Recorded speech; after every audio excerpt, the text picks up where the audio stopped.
Alright guys, so our first translation, reaching back to our college algebra days, is how to get a function to vertically stretch or compress. We did that by basically multiplying some function, or excuse me, some constant, right, to our function. So it would look like this, a times f of x. And what we end up finding is that if a is greater than 1, we would get a stretch, right? The graph would basically kind of get skinnier, if you would. And if a was between 0 and 1, we'd have what I call a compression, all right, which means the graph would kind of flatten itself out. And this is all happening vertically.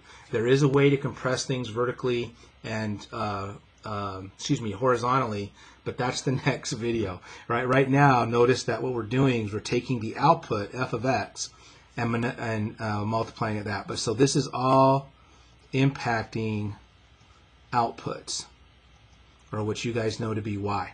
Okay? And again, the idea that the classic function again is if I had, there's x squared. If I was going to take a look at 3x squared, let me grab another thing, right? That graph would basically be the same graph but a little bit skinnier. So whereas this point here, right, would probably be the point, or is the point 1, 1, on this graph it would be the point 1, 3. I basically took that y value and multiplied it by 3. Well, meanwhile over here, this point negative 1, 1 on the original graph would become negative 1, 3. So that y value got hit by 3 because I'm multiplying the basic function by 3. And then the same thing happens over here. If we were to take our basic function, again, let's just use x squared as the classic case, and then I wanted to compress it, right, then it would get a little flatter like so. And so, you know, perhaps we're looking at 1/2 x squared there. So whereas I have the point 1, 1 on the original graph, on this one that's flattened out on this graph, that would be 1, 1/2. So notice that y value got multiplied by the 1/2. So that's basically what's happening. And what happens is we vertically stretch the graph, or we vertically compress the graph. We kind of smash it in. So that's what's going to happen. So again, let's remember our basic shapes and our basic points, and then this is going to be pretty easy. So right now, what I have is a 2, and it's being multiplied to the sine of x. So what we have is a vertical stretch, right? We're going to be multiplying by 2, right? And this is all the outputs. So let's go ahead then, and if you recall our sine graph, right, at 0, its output is 0, right? At pi over 2, its output is 1. At pi, its output is 0. And at 3 pi over 2, its output is negative 1. And at 2 pi, it's 0. So those are the main 5 points, quad 1, quad 2, quad 3, quad 4, and all the major points on the sine graph. So what we're basically going to do, since we're vertically stretching it by 2, I'm going to take all my y values and I'm going to multiply every single one of those by 2. And so that means, right, my new, as a matter of fact, I'm going to put it in red, right, our new data points, well, the x's aren't being impacted, right, they're still going to be 0, pi over 2, pi, 3 pi over 2, and 2 pi. What's being impacted by this is all the y values are being multiplied by 2. So 2 times 0 is 0, 2 times 1 is 2, 2 times 0 is 0, 2 times negative 1 is negative 2, and 2 times 0 is 0. So you want to go ahead and graph this? Well, here you go. Right? One cycle of this would basically be, right, we're going to start at 0, go to pi over 2, go to pi, go to 3 pi over 2, and go to 2 pi. And then it looks like my scale would be best served if I went from negative 1 all the way to 2. And then filling in the holes, right, 0, 0. Let me keep it in red. We got 0, 0, right? We got pi over 2, 2. We've got pi and 0. We've got 3 pi over 2 and negative 2. That's a negative there. And 2 pi, 0. So there would be the graph, right, in red. This would be the graph of 2 sine of x. In blue, just to make a comparison, right, in blue we have 0, 0, pi over 2, 1, 3, pi, 0, 3 pi over 2, -1, and that. So there in blue is the graph of sine x, the basic function.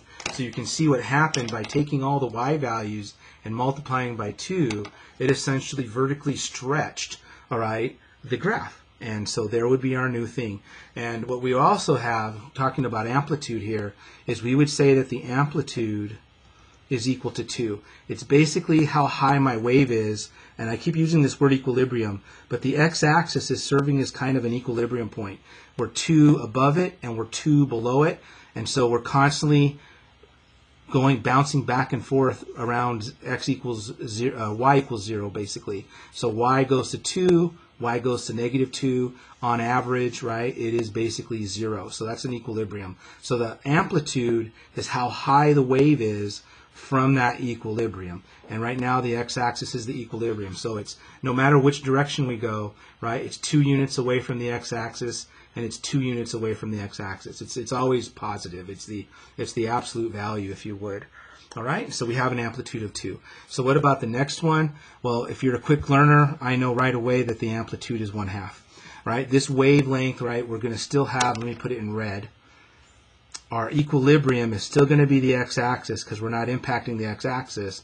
But what I'm going to be doing, right, is we're going to have pi over 2, and we're going to have pi, and we're going to have 3 pi over 2, and we're going to have 2 pi, right? And what's happening is our original graph, let me put it in blue, right, we'll be doing this action. Its amplitude is 1, but we're multiplying it by 1/2, so I'm expecting, right, all the values to be multiplied by 1/2. So again, if we go point by point, right, if I let me build this thing here. So all the x values remain the same: 0, pi over 2, pi, 3 pi over 2, and 2 pi. But to get this graph, I'm basically, right, we have a compression by 1/2, a vertical compression, by the way. So I'm taking all these y values and I'm basically multiplying them by 1/2. So 0 times 1/2 is 0, right? 1 times 1/2 is 1/2. 1/2 times 0 is 0. 1/2 times -1 is -1/2. And 1/2 times 0 is 0. So if you plot the point, we have 0, 0. That's 1 and -1 respectively.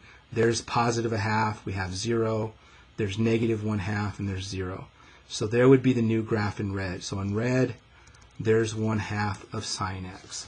Okay, and you can see that we originally had an amplitude of 1, right? It's 1 above and 1 below that equilibrium, but now we're 1/2 above and 1/2 below. So the amplitude around that equilibrium is 1/2. And so there's how we're vertically compressing and vertically stretching. And I'm already 8 minutes into this, so why don't I take a break and we'll do cosine. And all that's going to happen is the same graph, but remember, rather than starting at the origin like sine does, right, cosine actually starts at a high point. But it's still the same manipulation. Take your 5 points, figure out what's happening to the graph, and then manipulate the data points, plot, and you're done. Okay, that's basically what it is. And again, let me also remind you, we're breaking things up, right? There's quad 1, quad 2, quad 3, and quad 4. So we're basically breaking things up into the 4 quadrants of our unit circle. We're just using all their endpoints, which are basically the quadrantal angles. Alrighty, so I'll see you guys in the next video where we'll do this for cosine.